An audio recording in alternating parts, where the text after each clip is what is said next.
मैं इस्तगासे के गवाह की हैसियत से पेश होने की इजाजत चाहता हूं। मिस्टर रणवीर सिंह, ये आप क्या कह रहे हैं? क्या आप अपने पिता के खिलाफ गवाही देना चाहते हैं? योर ऑनर, गवाही न किसी के हक में होती है न किसी के खिलाफ। गवाही तो गवाही होती है। गवाही में सच बोला जाता है और मैं सच बोलने की इजाजत चाहता हूं। इजाजत है।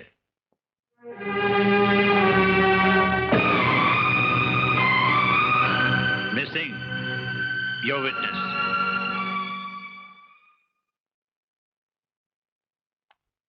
मैं गीता पर हाथ रखकर कसम खाता हूं कि जो भी कहूंगा सच कहूंगा और सच के सिवा कुछ नहीं कहूंगा।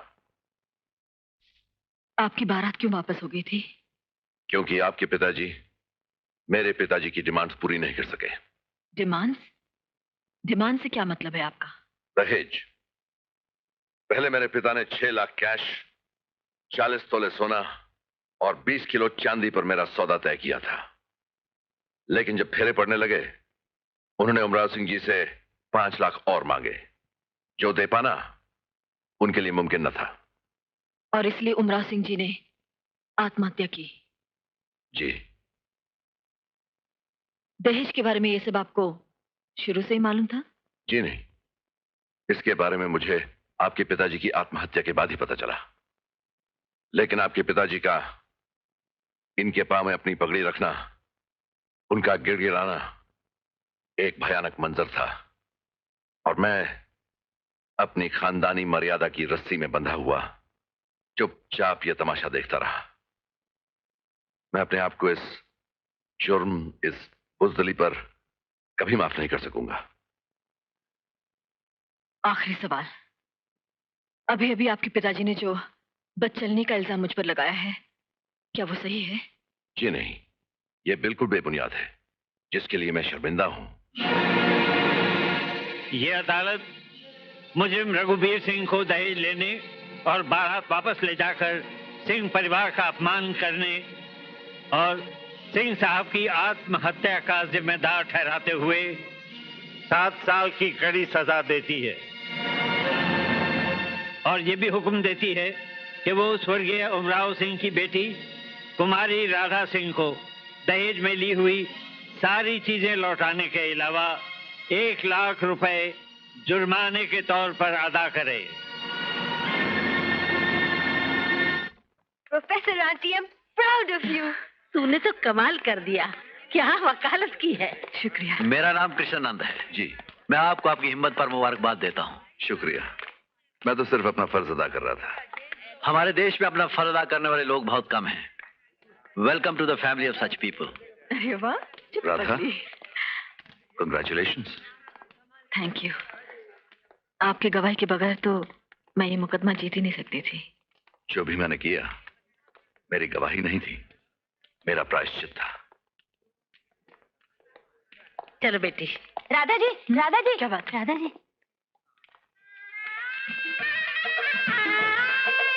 बंद करो ये शादी। दहेज के बिना शादी नहीं होगी। चलो बेटा।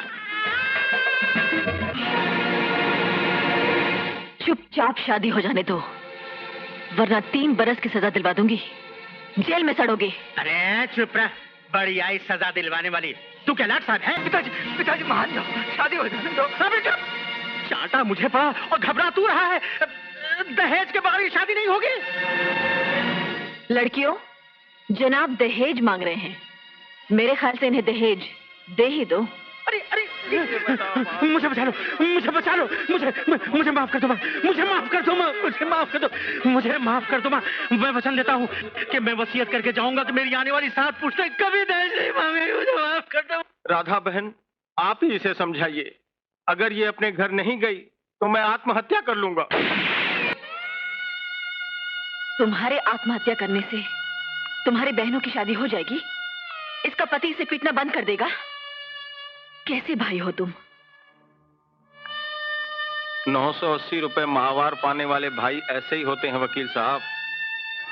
मुझे 7 आदमियों के परिवार का पालन पोषण करना पड़ता है। उस परिवार में 3 बहनें भी हैं। तुम इसकी फिक्र मत करना, ये तुम पर बोझ नहीं बनेगी। इसका पति इसकी मेंटेनेंस देगा। मैं आज ही इसका डिवोर्स पेपर्स तैयार करवा देती हूँ। ये मर्दाना समाज औरतों पर सिर्फ इसलिए जुल्म करता है कि औरतों को अपने पैरों पर खड़ा होना नहीं आता। मुबारक हो रणबीर सिंह, जज की कुर्सी मुबारक हो। मुझे खुशी है कि आज तुम मेरी कुर्सी पे बैठ रहे हो। आओ, कम ऑन। Thank you. इस कुर्सी को तुम्हारे ही जैसे नौजवानों की जरूरत है जो इंसाफ की खिदमत कर सकें। Congratulations, Thank you. Mr. Singh. Thank you. बधाई हो। शुक्रिया। Congratulations, Mr. Singh. मुबारक हो सिंह साहब। बधाई हो सिंह साहब। मुबारक हो सिंह साहब। थैंक्स।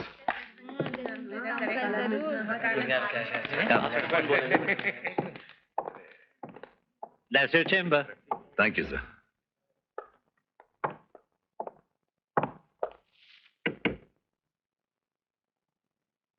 राधा,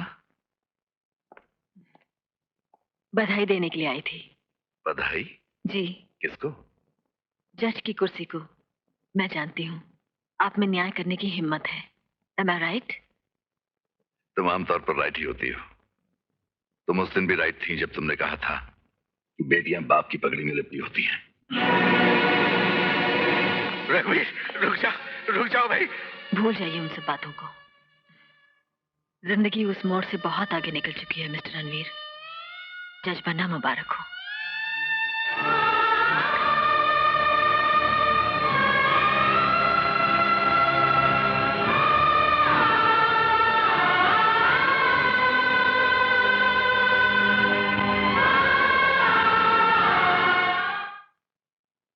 छानबीन तो कर ली है माँ, मगर मगर कुछ नहीं बेटा, ऐसा लड़का मिलने वाला नहीं है। पंडित जी कह रहे थे कि अपने बहनों के साथ मिलकर वो कुछ बिल्डिंग बांधने का कारोबार करता है। जजमान, कारोबार तो बहुत अच्छा चल रहा है। पूजा बेटी बहुत सुखी रहेगी। श्री राम और सीता मैया की कुंडली तो नहीं देखी मैंने, लेकिन बिल्कुल ऐसी ही रही होगी।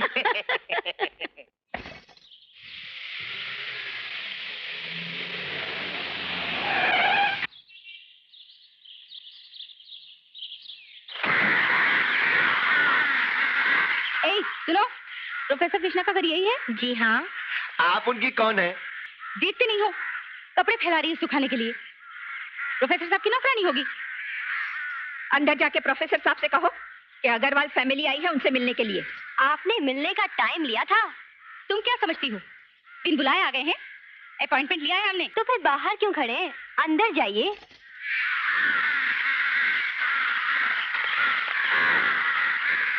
आइए आइए, पधारिए, आप ही का इंतजार हो रहा है। डियर ब्रदर इन लॉ, अगर साली नौकरानी में इतना नमक है तो तुम्हारी होने वाली में कितनी शक्कर होगी।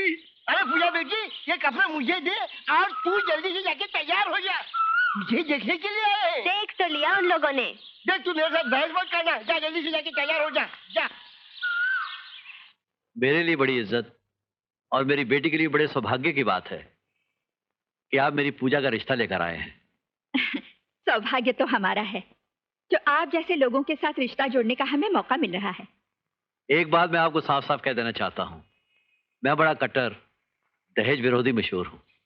चलिए भाई साहब, आप मशहूर तो हैं, लेकिन हम भी अपना बेटा बेचने के लिए नहीं आए।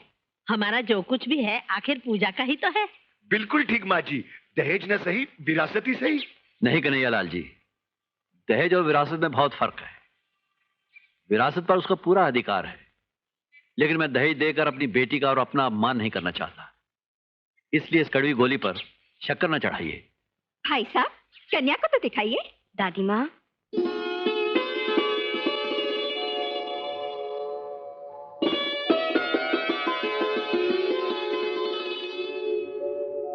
अरे पूजा बेटी वहाँ क्यों खड़ी है? आजा यहाँ बैठ। ये है हमारी पूजा। वाकई आपकी पूजा तो सचमुच पूजा है। क्यों बेटे, पसंद आई? इस बच्ची की छवि देखने के बाद तो कोई अंधा ही दहेज मांग सकता है भाई साहब। और नहीं तो क्या, हम तो रिश्ता करने के लिए आए हैं, व्यापार करने के लिए थोड़ी आए हैं। बस आप अपनी पूजा हमें दे दीजिए ताकि हमारा घर भी मंदिर बन जाए। तो फिर समझो कि हमारी लड़की तुम्हारी हो गई। हाँ। तो लीजिए, फिर लड्डू खाइए, लीजिए, मुंह मीठा कीजिए, लीजिए।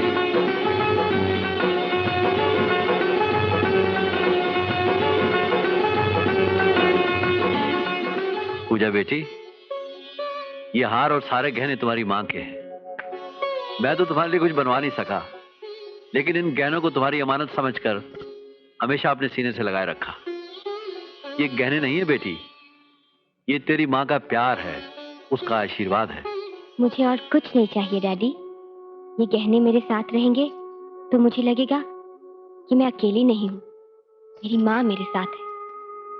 लेकिन डैडी, मेरे चले जाने के बाद आप बिल्कुल अकेले रह जाएंगे। अरे पगली, ये अकेलापन तो हर बेटी के बाप की तकदीर है।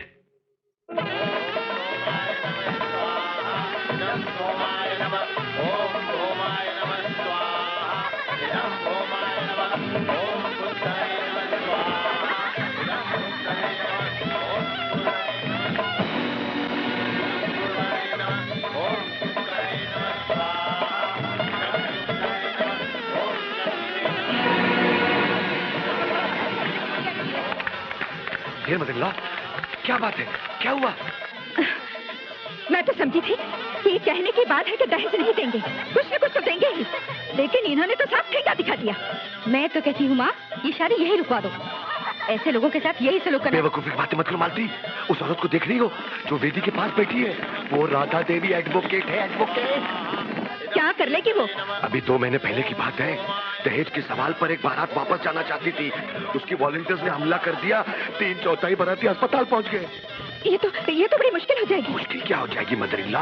अब दुल्हन को लेकर घर तो चलिए, इसका बाप करा कर दहेज दे जाएगा। भाषण देना दूसरी बात है, इकलौती बेटी का बाप होना दूसरी बात। बेचारे मेरे मोहन बेटे को कुछ नहीं मिला। क्या बात करती हो मदर-इन-लॉ? इतना बड़ा बंगला तो है, इसे मोहन के नाम अगर न करवा दिया तो मेरा नाम कन्हैया लाल नहीं। ओम स्वस्ति न इंद्रो बृहस्पतिर्वा स्वस्ति न पूषा विश्ववेदा स्वस्ति न